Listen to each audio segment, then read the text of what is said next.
God is your healer అనే కార్యక్రమానికి మీ అందరికీ స్వాగతం. నా పేరు స్వెయిన్ మ్యాగ్నే పీడర్సన్. నేను నార్వే దేశంలో జీసస్ హీల్స్ మినిస్ట్రీస్ పరిచర్యల ద్వారా సువార్తీకునిగా పరిచర్య చేస్తున్నాను. యేసయ్యను అద్భుతాలు చేసే దేవునిగా నేను ప్రకటిస్తున్నాను. ఈ వీడియోలో కొన్ని నిమిషాల పాటు దేవుని అద్భుతమైన మాటలను మీతో పంచుకుని ఆ తర్వాత మీలో వ్యాధులతో బాధపడే వారందరి కోసం నేను ప్రత్యేకంగా ప్రార్థన చేస్తాను. ఈ వీడియో చివర్లో నాతో పాటు మీరు కూడా ప్రార్థనలో ఏకీభవించి దేవుని అద్భుత కార్యాలను అనుభవించండి. ఈ భూమి మీద మన మరణం తర్వాత ఏమి సంభవిస్తుంది అనే విషయం ఎవరికైనా తెలుసా?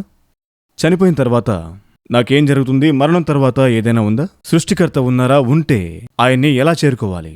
నిత్య జీవమును పొందడానికి ఏం చెయ్యాలో నాకు ఎవరైనా చెప్తారా? నా చెడు మనస్సాక్షి నుండి నేను ఎలా బయటపడగలను? నేను చేసిన తప్పులను బట్టి నేను ఏం చెయ్యాలి?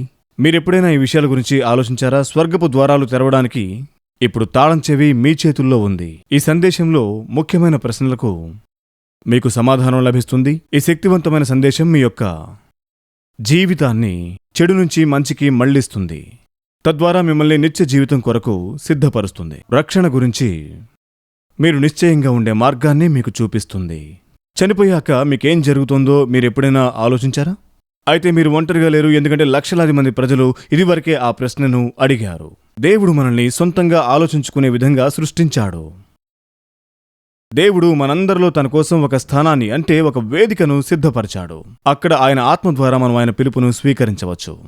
అలాగే మనము ఆయన పిలుపుకు ప్రతిస్పందించవచ్చు కూడా. మనము మన ఇల్లు, కారు లాంటి భౌతిక వస్తువులకు బీమా చేయించుకోవచ్చు. కానీ మీ జీవితంలో ముఖ్యమైన భాగాన్ని, నిత్యత్వాన్ని మీరు బీమా చేశారా? చేయలేదు. బైబుల్ స్వర్గం నరకం గురించి చాలా స్పష్టంగా మాట్లాడుతుంది. ఈ లోకంలో మనము జీవిస్తున్నప్పుడు ఇక్కడ ప్రాపంచిక వస్తువులకు ఒక నిర్దిష్ట విలువ ఉంటుంది, కానీ మరణం తలుపు తట్టినప్పుడు అవి సహాయం చేయలేవు. డబ్బు, కీర్తి మరియు అదృష్టం అప్పుడు దేనికి పనికిరావు.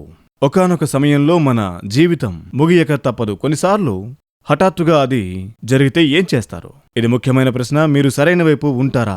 దీనికి మీ దగ్గర సమాధానం లేకపోతే నిస్సందేహంగా ఈ ప్రశ్న మీ జీవితంలో ఒక కీలకమైన అంశం అవుతుంది. గుర్తుంచుకోండి, దేవుడు మంచివాడు, ఇంకా న్యాయవంతుడు కూడా. ఆయన తీర్పు తీరుస్తాడు.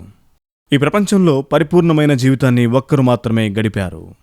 చరిత్రను తెలుసుకున్నారు మరియు పాపం చేసిన మానవాళికి ఇంకా పరిశుద్ధుడైన దేవునికి మధ్య వారధి నిర్మించడానికి మార్గాన్ని సృష్టించారు. ఆ వ్యక్తి పేరే యేసు క్రీస్తు.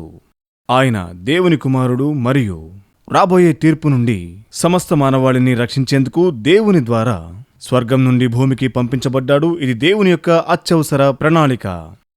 అందుకే యేసు ప్రభు స్వయంగా ఇలా చెప్పాడు: నేనే జీవాహారమును, నేనే లోకమునకు వెలుగును, నేనే పునరుద్ధానమును మరియు జీవమును, నేనే మార్గమును, నేనే సత్యమును, నేనే జీవమై ఉన్నాను.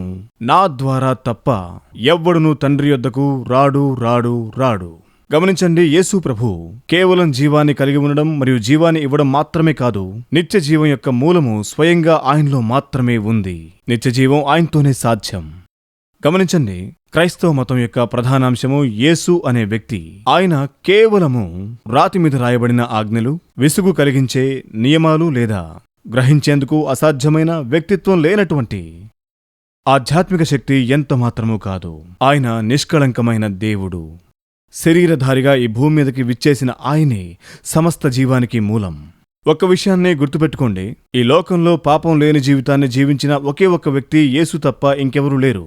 చనిపోయి సమాధిలో నుండి తిరిగి లేవడం ద్వారా ఆయన ప్రపంచానికి తన మాటల్లో ఉన్న సత్యాన్ని నిరూపించి చూపించాడు. ఆయన ద్వారా సమస్త మానవాళి రక్షించబడాలి అని దేవుడు కోరుకుంటున్నాడు. ఈ సందేశమును వీక్షిస్తున్నటువంటి ప్రియమైన సహోదరీ సహోదరుడా, యేసుక్రీస్తు స్వయంగా నీకోసం మరణించి తిరిగి లేచాడు. ఆయనతో పాటే నీవు కూడా పరలోక రాజ్యంలో ఉండాలని కోరుకుంటున్నాడు.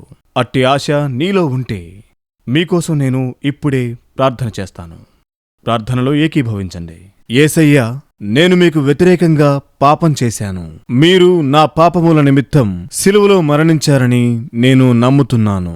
మీరు మరణాన్ని జయించి మృతుల్లో నుండి లేచి ఈనాడు సజీవునిగా ఉన్నారు. నేను నా పాత పాపపు జీవితాన్ని విడిచిపెట్టగోరుచున్నాను. మిమ్మల్ని నాకు ప్రభువుగా ఉండమని వేడుకొనుచున్నాను. ఈ రోజే నా హృదయంలోకి ప్రవేశించండి. దయచేసి నేను చేసిన అన్ని పాపములను క్షమించండి. ఇక నుండి నేను మీకోసం జీవించాలని ఆశపడుచున్నాను. ఈరోజు నన్ను రక్షించినందుకు మీకు స్తోత్రములు. ఆమెన్.